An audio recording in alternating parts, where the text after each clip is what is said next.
a beautiful woman uses charm and wits to beguile a naive captor into setting her free. At the station, a man carrying a briefcase disembarks a train. Outside, he walks toward a parked car by the street and stealthily picks the lock to steal the vehicle. Meanwhile, Alice leaves the house and walks along the busy city streets to meet her friend. Concurrently at a construction site, Gino guides a forklift operator in placing a car engine into a white van. As Gino drives off, the man from the train station spots him and immediately follows in the stolen car. In the city square, Alice meets up with her friend Monica, and she apologizes for her lateness. In a cafe, Paolo sees the stolen car through the window, and then he resumes tinkering with the broken pinball machine. The car thief enters the establishment and orders a drink from the woman at the counter. Seconds later, she approaches Paolo, her lover, and laments that she barely sees him since he's always busy with work. To appease her, the man hands the woman a carton of cigarettes and says it's a gift from the company he works for. Then, Paolo heads outside and gets in the stolen vehicle, revealing that he and the car thief are accomplices. Later, Gino, Paolo, and the accomplice drive up to the woman, snatch Alice, then drag her inside the car.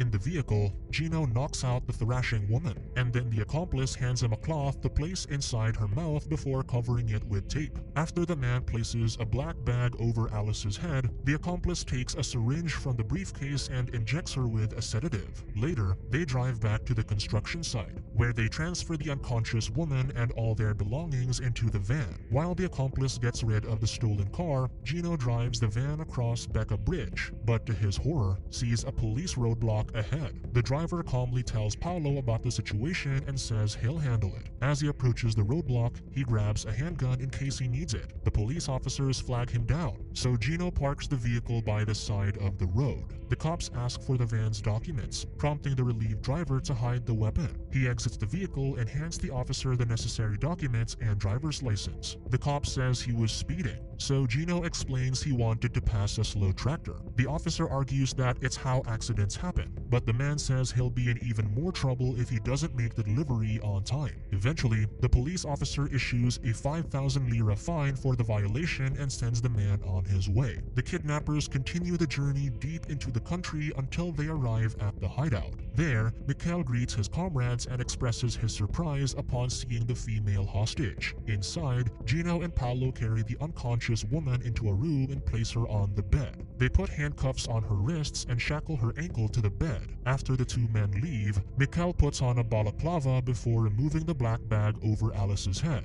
Then, he takes the tape and the cloth from her mouth. When the dizzy and nauseous woman begins whimpering helplessly, the sympathetic man tries to comfort her. Seconds later, he backs away from the bed, turns off the light, and closes the door. Mikhail rejoins the group, and Paolo orders him to grab their things from the van. After he exits the door, Gino asks Paolo if they can trust the man, and the latter affirms. Then, Paolo shares that the doctor discovered swelling in his daughter's ear and said she might go deaf, so the friend promises to speak to people he knows about what they can do to help the girl, and assures their job won't last longer than 8 days. When Mikhail returns, he accidentally drops the briefcase on the floor, drawing ire from his companions. Paolo tells him to be careful not to break any of their belongings, and Gino shushes the two because Alice might overhear them. Seconds later, Paolo hides the handgun in the dresser and instructs Mikhail to place the woman's bag under the sink. Eventually, Gino stands to leave and promises Paolo he'll speak to his wife to explain his long absence. Later, Mikhail props Alice up in bed and helps her eat her meal. Meanwhile, Gino visits their blind boss Carletto in an empty restaurant. He asks if the abduction went smoothly, and the crony affirms. Then, he asks the blind man about their advance payment, so the boss hands him an envelope containing 500,000 lira.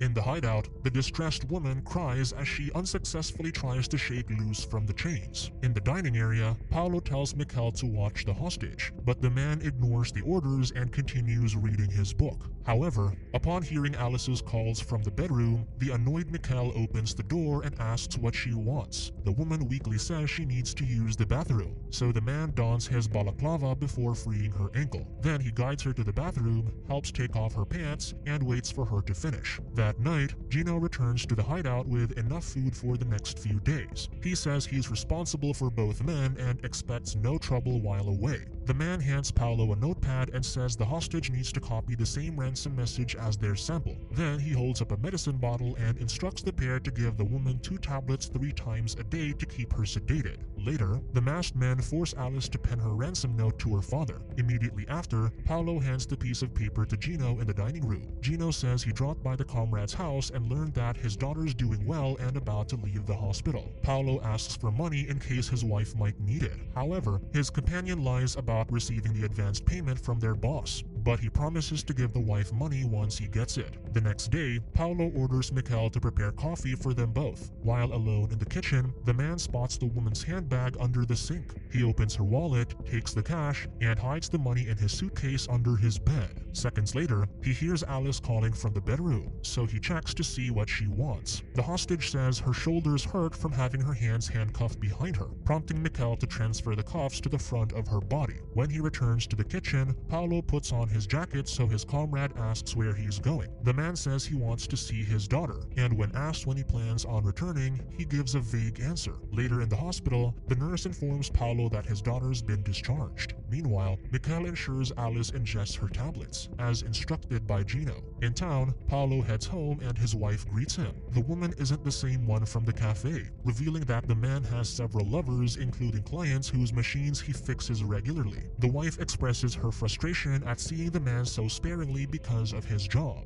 and she asks if he's still doing the same thing. Paolo says he's still selling contraband cigarettes, but adds that he also currently has a side hustle as a favor for a friend. He promises to take the woman and their baby on a luxurious trip once paid. Then, the man guides her toward the couch where they make love. After the deed, Paolo sees the sad look on her face and asks what's wrong. So she admits she still feels guilty for having an affair with him while her husband's on a long-term work contract in Brazil, revealing that they aren't a married couple. In the hideout, the curious Mikkel rifles through Alice's handbag and finds smokes and a lighter. He also sees pictures of a yacht and photos of the woman wearing a bikini. Daydreaming, Mikkel remembers his days as a hardworking fisherman. Then, he imagines spotting a clothless Alice on a small sailing yacht passing by his fishing boat. As he continues sifting through the bag's contents, he finds a letter from a man named Humberto and a tiny compass. Eventually, Mikkel falls asleep and dreams that he's steering the yacht while a tied-up Alice lies on the deck.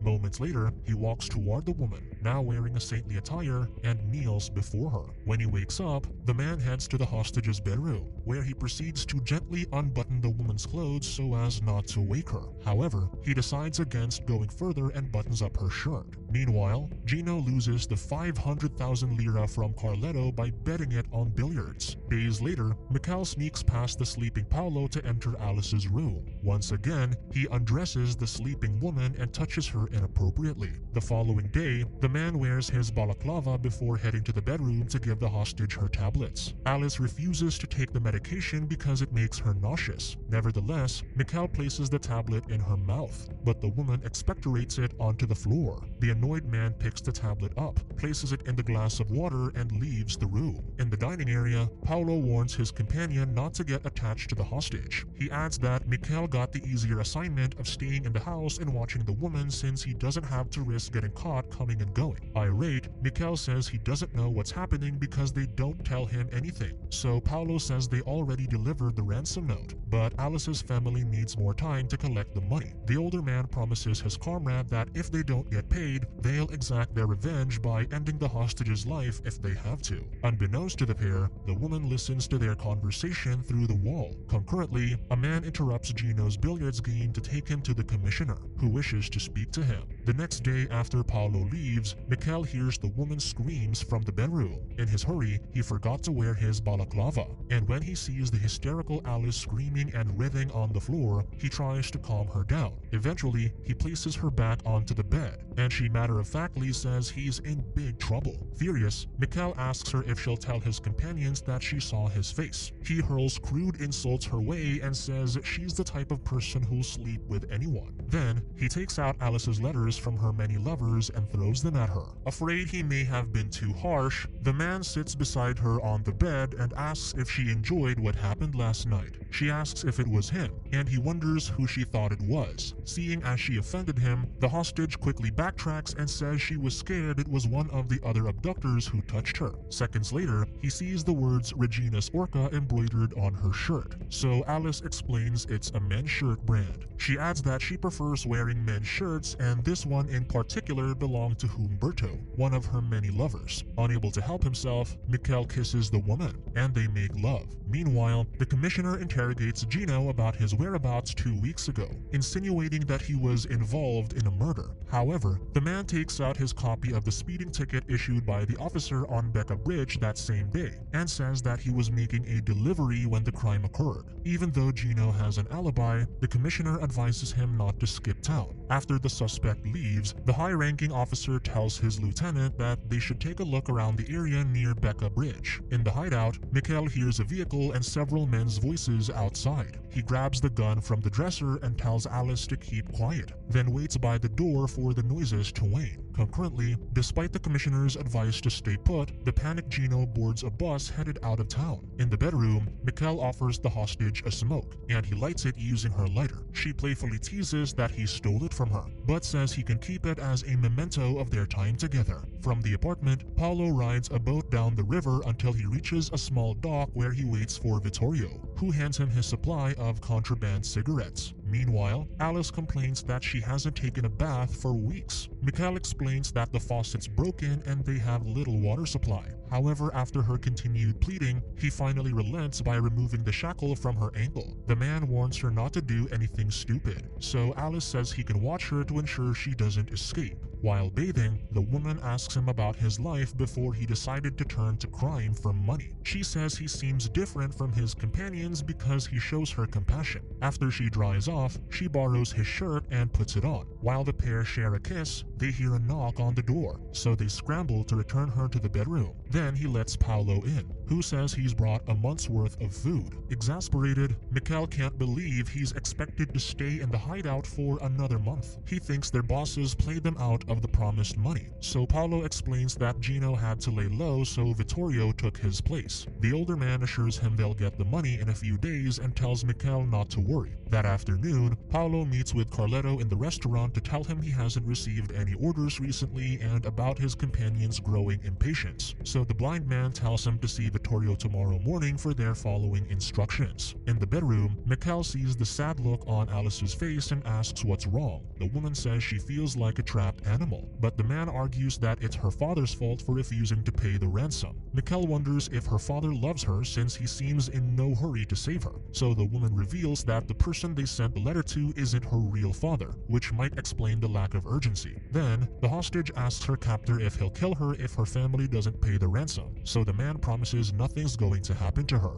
Eventually, the grateful woman unbuttons her blouse and they make love. In town, the commissioner and his men corner Paolo outside his apartment to arrest him. In the hideout, Alice complains about eating canned meat again. She believes Mikkel's partners ripped him off, especially since they haven't returned for days. She suggests they run away, go to the police, and tell them that they were abducted together. However, the skeptical man doesn't think it'll work and says that if he gets caught, their powerful bosses will likely get away scot-free. Meanwhile, Carletto's caregiver leads him outside a building. Suddenly, she lets go of his arm, signaling the accomplice to run the blind man over with a car, ending his life. In the bedroom, Mikkel tells Alice that he's changed his mind and that they'll escape together tomorrow if the others still haven't returned. Suddenly, they hear the commissioner's voice from outside ordering Mikkel to surrender. The terrified man tells the hostage to stay in the bedroom and keep quiet. Then, he grabs the gun from the dresser and returns to the bedroom. He says he needs to hide the weapon under the mattress, or else the cops might shoot him if they see it. Mikkel begs Alice to tell the police the truth, that he helped her and that they care about each other.